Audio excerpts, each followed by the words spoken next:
Hi, this is the ZTE Blade A51 and I'll show you how to check battery health with the Ampere app on this device.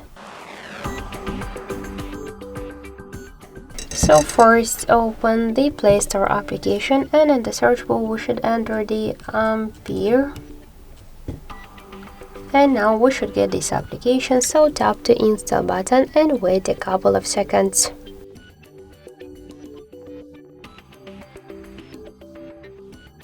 So after that, just tap to open the app, click to yes agree, pick close and tap to OK. So now we could see here information about my battery health. This is the good condition, and also we got here more information like the battery level, capacity, voltage, temperature and more other info. So that's it. Thank you for watching, and if you like this video, leave thumbs up and subscribe.